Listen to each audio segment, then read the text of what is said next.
With Marvel closing the door on their first 10-year term with the release of the biggest movie ever, Avengers Endgame, Spider-Man Far From Home, and their Phase 4 plans, I think it's pretty clear that they won the fight against DC's version of the superhero cinematic universe. But we all know that and we've all seen that. The only thing is, I don't think that needed to be the case. With iconic characters like Batman and Superman at the helm, the field should have been way more even. And I wanted to give my ideas on how they could have made their connective universe just a little bit more cohesive than what we've seen so far. So let's throw away the garbage and use what we already have to make a better DC cinematic universe. First, just to get this out of the way, I know that this new universe and the ideas present will be created in the shadow of the MCU, but all that really means is that we have a well-tested blueprint to follow and improve on a very base level. As DC has already done, these individual movies will be the building blocks up to Darkseid. But in my universe, I'm going about it a completely different way. Don't lie to me, bitch. Alright, maybe not completely different, because we need to start with a recognizable face to instantly draw on audiences, because we don't have the same luxury as Marvel, if you could even call it that, by placing an at the time obscure character to headline our universe. We're going with Superman. This first phase needs to set up not only our characters and how they will function in the universe, but it also needs to establish the overall tone that the universe is going to have for the foreseeable future. But let's set some ground rules. Nothing from the DC shows will cross over, so sorry if you've been waiting for the Green Lantern Green Arrow collab, and every summary for my movie ideas will honestly be pretty brief, except for the team-up movies, because I'd rather focus on the big team-ups and those character interactions rather than solo movies, since I'm honestly not that knowledgeable about every specific character that I would like to have in this universe. Now, I will give Zack Snyder credit this one time and say that I actually liked Man of Steel when it first came out, but as the first movie in our universe, we need to build our characters up before tearing them down. In my version of the movie, we can still have an origin story for Supes, but we need it to be much lighter in tone. It doesn't have to be as happy-go-lucky as the Christopher Reeves version, but it can't be like this. Superman needs to be heralded as a hero, and that needs to be maintained, at least for a little bit. Also, instead of General Zod being the villain, I think Metallo will work better in this version. Our next two movies are literally just Wonder Woman and Aquaman, but without the references to that movie. And for those who haven't seen either movies, I'll give a brief summary just so you can be up to speed. Wonder Woman is an origin story and takes place during the First World War, where Wonder Woman learns how the world of man differs from her home of Themyscira. It's pretty good, you should watch it. Aquaman is also kinda like an origin story. It formally introduces Atlantis and shows Aquaman being pulled between the surface world and Atlantis. It's alright though. Back to my own ideas. I completely understand why there wasn't a Green Lantern movie in the actual DCEU right now, but in my universe, there will be one. Either we reboot with Hal Jordan, or we go with Jon Stewart, the best one. Either way, in this movie we will have Hal or John meet Martian Manhunter so that we can include him with the rest of the Justice League more seamlessly. This movie will probably be our most colorful and adventurous in terms of the different locales and creatures we're gonna see. Now, we're at my Justice League movie. This is where everything comes together so far. This is where we introduce Batman. Before this, we only hear references and see iconography of him, but we never hear or see him. Everybody knows who Batman is, we don't need to see his origin again, and we don't need to see how Batman operates. What we do need to see is that he isn't used to being a part of a team, but that will come later. So the overall movie opens with Batman monitoring the various heroes that we've previously seen, when his screen flashes with an alert that a large energy signal is being transmitted from deep space. We then cut to our Green Lantern hearing reports that planets are going missing. We check in with Wonder Woman and Aquaman doing their own thing, and we end with Superman in his Fortress of Solitude when a beacon is being picked up by his Kryptonian computer. Superman investigates and finds out that the signal is actually from Krypton, and that he is receiving that transmission because somehow Kandor, the capital city of Krypton, is getting closer to Earth. About a third of the way into the movie, a scout ship is deployed to Earth where Superman intervenes, but only barely defeats the robots deployed by the ship while Batman watches from afar. Once Superman goes into the ship, Batman follows and they first meet. This is really important because it establishes how Batman will interact with our other characters. Superman initiates by saying, "You know I heard your heartbeat while you were on the ridge," to which Batman responds, "You should have focused more on the fight." But before Superman can respond, a screen flickers on with Brainiac on it telling them that he will be there soon to take their planet. Superman then says that he doesn't think he'll be able to take on the entire fleet on his own, to which Batman says he has a plan. Then the middle of the movie is just those two working together to bring Wonder Woman, Aquaman, and Green Lantern together to fight Brainiac. Everyone agrees, and Green Lantern mentions that he knows a guy who might be able to help. That guy turns out to be Martian Manhunter.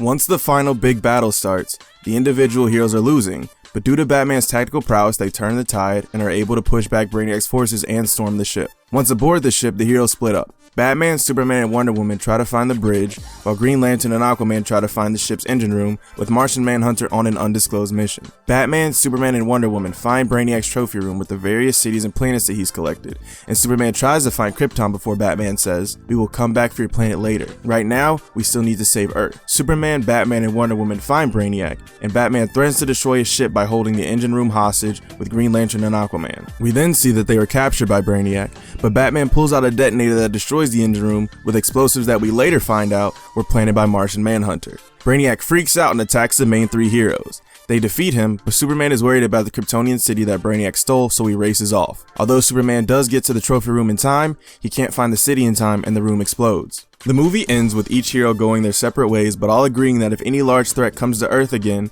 they will come together to defend it as a Justice League. The end credit scene will show a new god, most likely Steppenwolf, speaking to a dark figure sitting on a throne saying that there are those that may become troublesome in the future, to which the figure says, "Do you believe that they can challenge me?" while his eyes glow bright red. The new god replies, "No one can oppose you, my lord," and the scene ends with the figure saying, "But they are welcome to try." And that's the end of Phase 1. I wanted to keep the first phase short and sweet because adding too much too early could dilute the major theme of Phase 1, which was choice. In each one of the movies, the heroes need to make a specific choice that will affect not only their lives, but the lives around them. For example, Superman chooses to fight and stop Brainiac first before securing Krypton. And I know that this is extremely basic, but I think that it works really well for the first phase of the new DCEU. To go a little bit further with the theme of choice, specifically in my Justice League movie, Batman's choice to keep everyone from knowing what Martian Manhunter is doing shows how he needs to keep a few things close to his chest even when facing a threat as dangerous as Brainiac. With all that out of the way, now we're at Phase 2, which kicks off with the solo Batman movie. In this standalone Batman movie, we're going to expand on what we've seen in my Justice League movie.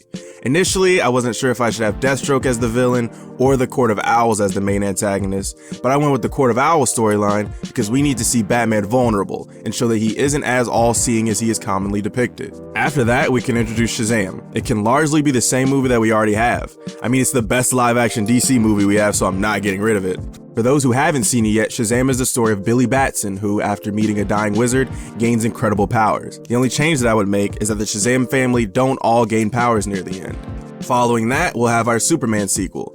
This is where Superman fights Bizarro. The main point of this movie is to cause distrust between the world and Superman. Even though the public will see the differences between Superman and Bizarro, the fact that it being so similar to Superman is causing so much destruction will cause some people to look at Superman a little sideways. This movie ends with Superman saving the day, but people will be wary as they see Superman as attracting danger and violence. Our next two movies will be a sequel to Wonder Woman and The Flash. Wonder Woman 2 will be about her fighting Cheetah and will lead into the Flash movie because the Flash is the one who inadvertently releases Cheetah from her prison. Honestly, I'm not that familiar with Wonder Woman and her villains, so if you have any ideas, drop them in the comments section below. For our Flash movie, our Flash will be Barry Allen, but it will include Wally West as a small role and references to Jay Garrick. The Flash movie will not be Flashpoint, only because I don't think it'll work in the context of this universe right now. Instead, it'll be an origin story that takes a lot of elements from Barry Allen's DC Rebirth art. In this, we will see a Flash more similar to the one found in Justice League and Justice League Unlimited. And I know that the JLU version of the Flash is actually Wally West, but this is just an adaptation of the source material. It doesn't have to be a one-to-one recreation. Following that will be Hawkman. Now, you may be wondering, why make a movie about Hawkman? Well, this movie relates to the overall theme of this phase, which I'll explain at the end, but I also feel like not enough people know or are interested in Hawkman, and I want to be one of the people to change that.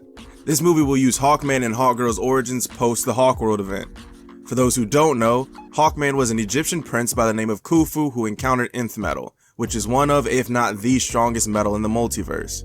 Because Khufu and his love Cheara's souls are bound to the mortal plane, they are always reincarnated, but are also always cursed to be killed by the reincarnation of their killer, Hath Set. This movie will feature various reincarnations of the characters over time, and will end about a generation before our current DCEU, so that we can keep the identities of Hawkman and Hawkgirl a secret for now. Now, we have our sequel to Justice League, where the villain is going to be General Zod, who comes to Earth because he also received a beacon from Brainiac's ship, and initially just comes for the city, but once he hears that it was destroyed, Zod attempts to take over Earth and terraform it, similarly to how Man of Steel depicts him. Zod has 5 other Kryptonians with him, and because they are all bred warriors, it takes the full Justice League to beat them. The Flash and Shazam take the places of Martian Manhunter and Green Lantern because during the events of this movie, they are off-world. Once Zod is defeated, Superman has no more ties to Krypton and looks to Earth as his real home. But because Zod is a Kryptonian, more public distrust is being aimed towards Superman. In this movie, we also find out that Batman has been collecting data on the various metahumans and other superpower beings and creating contingency plans in case any of them go rogue. This movie is where we get another end credit scene where we see even more of the new gods, specifically Highfather, speaking with Orion and asking him whether or not he should interfere with the mortals if he knows that their heroes will die without his help. Orion asks, "What do you think will happen?" And the scene ends with Highfather saying that he sees a war on the horizon. To finish out Phase 2, we have our Suicide Squad movie. So, I'll be honest, I haven't seen the Suicide Squad movie from 2016 because I knew it was going to be trash. That's terrible. But I assume Amanda Waller uses the increase in metahuman activity as the reason for why she needs the team. If not, then that's the reason it gets made in my universe. This team will consist of Deadshot, Black Manta, Killer Frost, Captain Boomerang, Solomon Grundy, and Harley Quinn. Don't worry, the Joker will not be a part of this movie. The villain will be Ra's al Ghul as an eco-terrorist that is threatening the US. And that's the end of Phase 2. This phase was focused more on the characters' relationships. Seeing how these characters handle their superpowered and regular relationships is something that I don't think happens enough on screen, especially with characters that have secret identities. For Batman, he sees that he isn't always aware of what's going on around him, and even people that he trusted and that he saw as friends were a part of the Court of Owls. For Superman, he no longer looks at Krypton as his lost home and fully embraces Earth as his home. And Shazam, Billy Batson finally has a family of his own. Wonder Woman doesn't feel as lonely after Justice League and meeting other heroes. The Flash is learning how to juggle being a hero and maintaining his normal life. Hawkman and Hawkgirl's relationship is the most important aspect of their characters, and their reincarnation throughout the years only strengthened that relationship. Finally, for those in Suicide Squad, during the movie, we will see that their relationships are the reason that they're brought together to be a part of the Suicide Squad. Alright, so here we are at our final phase. Starting off this phase will be our Green Lantern sequel, and will be an adaptation of the Sinestro Corps War. This movie will introduce the other Earth Green Lanterns, and will heavily feature Kyle Rayner as one of the more important figures. While the Anti-Monitor plot point will be addressed and used in this movie, it won't be as prominent as we aren't building towards him to be the final villain of this universe. Next up, we'll have our Martian Manhunter movie. This movie will be a prequel to the first Green Lantern movie and will depict how the Martians were wiped out by Darkseid in his quest, and how he first learned about the anti-life equation through learning about the life equation. This movie is really a 2-in-1 because the invasion doesn't start until halfway through the movie, so that we, as an audience, can get a chance to connect to the Martians. After that, we'll have our first titled sequel, which will be Batman Tower of Babel. This will essentially be Justice League Doom, but live action. While I do prefer the comic version where Ra's al Ghul is the instigator, I would rather introduce Vandal Savage than rehash Ra's al Ghul. With the public falling out between Batman, the Justice League, and the average populace, a new younger team emerges, and that's where we have our Teen Titans movie. This version of the Teen Titans is identical to that of the 2003 animated show of the same name.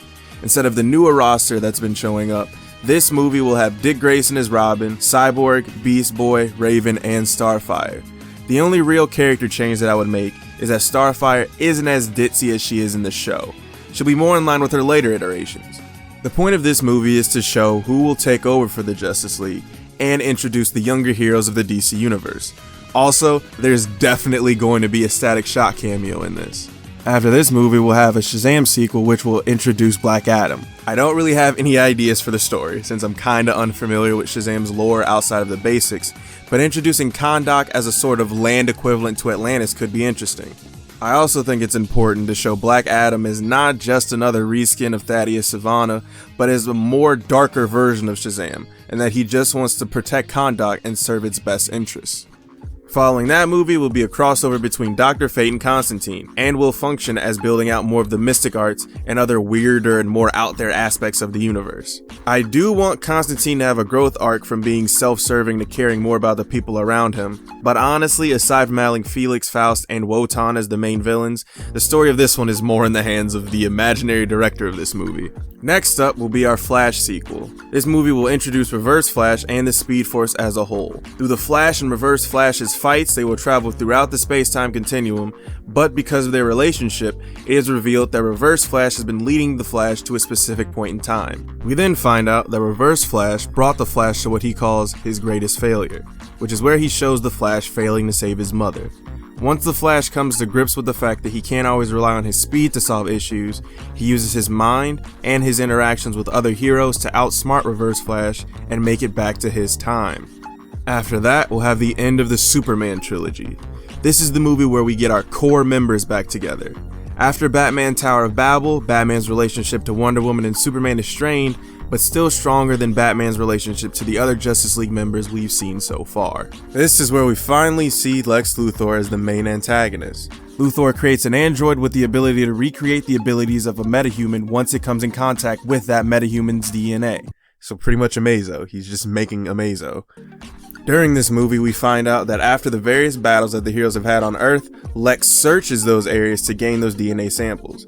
Over the course of the movie, we see that Lex's android can only replicate innate abilities like Superman's heat vision or Wonder Woman's strength, but not the Flash's speed or Green Lantern's various powers. After Batman learns of this, he sends a message to both Superman and Wonder Woman that they need to work together to fight against this new threat. At the end of the movie, Superman and Wonder Woman extend an invitation to rejoining the Justice League, to which Batman declines. Alright, this is it. This is what everything has been building up towards.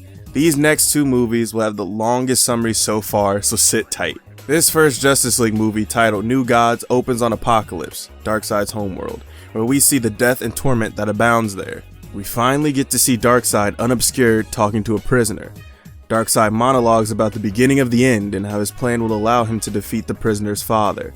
The introduction scene ends with the prisoner being revealed as Mr. Miracle. After that, we pick up with the Justice League, where they are receiving reports that individuals across the universe are being abducted, and the wave that seems to be abducting them is moving towards Earth. As a precaution, several of the Justice League go into deep space to investigate. Their transmission is wiped out. The Justice League's plans switch to the defensive and work to fortify the Earth before the wave comes. Once the wave makes it to the Milky Way, the Justice League's plan is enacted. The Earth Green Lanterns use their powers to envelop the Earth in their hard-like constructs. Once the wave seemingly teleports to Earth's orbit, we see that it is a huge space armada larger than any the League has ever seen. The largest of the ships sends a beam down to Earth, shattering through the Green Lantern's constructs with ease. We then see that Darkseid, Kalibak, and Steppenwolf have landed. Darkseid declares his reasoning for coming to Earth. I know that this planet is home to some of the most intellectual minds the universe has ever known, and I have come to take them.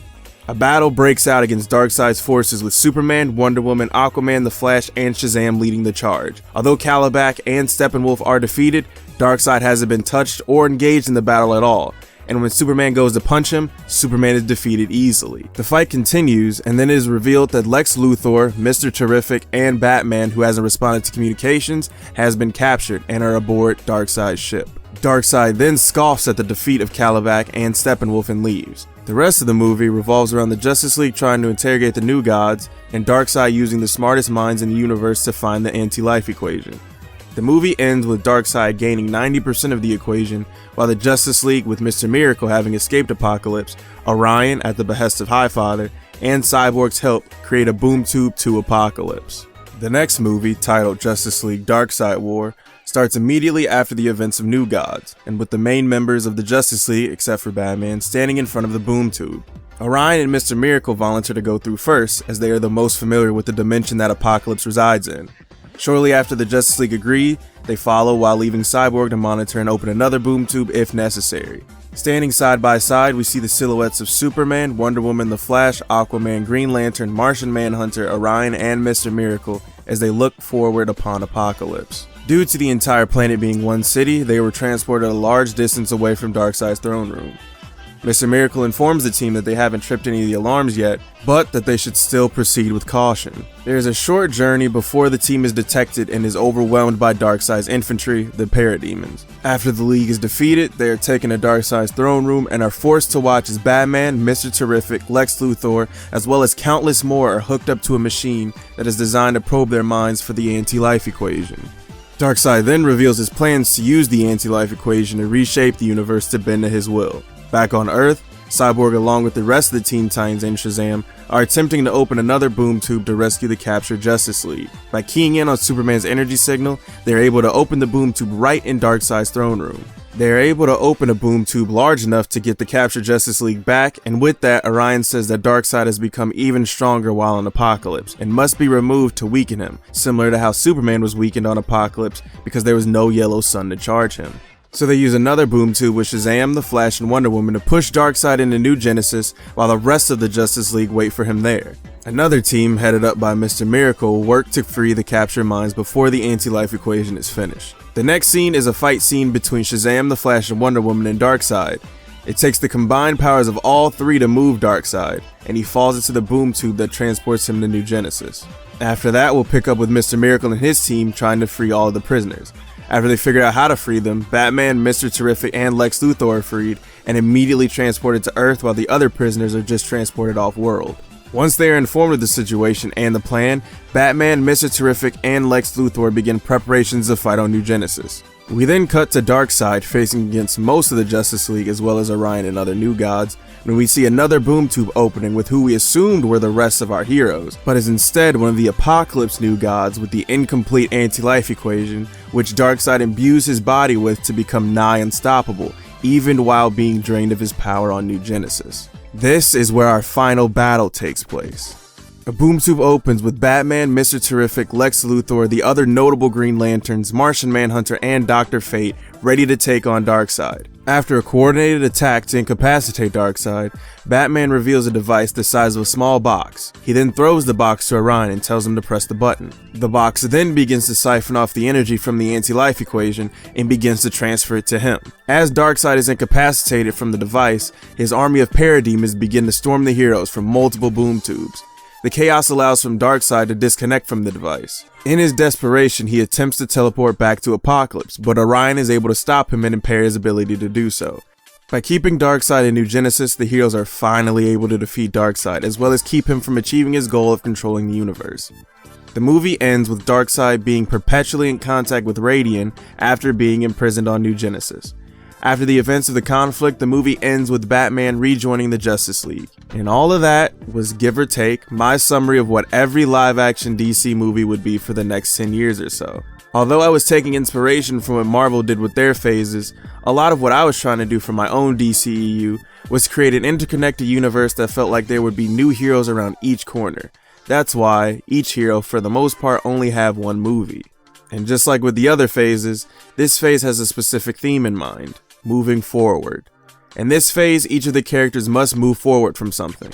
A few examples would be Batman moving forward from the Justice League after the events of Tower of Babel, the Flash moving forward from the mistakes that he has made before and during his tenure as the Flash, and Constantine moving forward, even if it's just a little bit, from his self-destructive nature. With all of that being said, what do you think of my ideas on my DCEU? If you have any ideas, make sure to put them in the comment section below.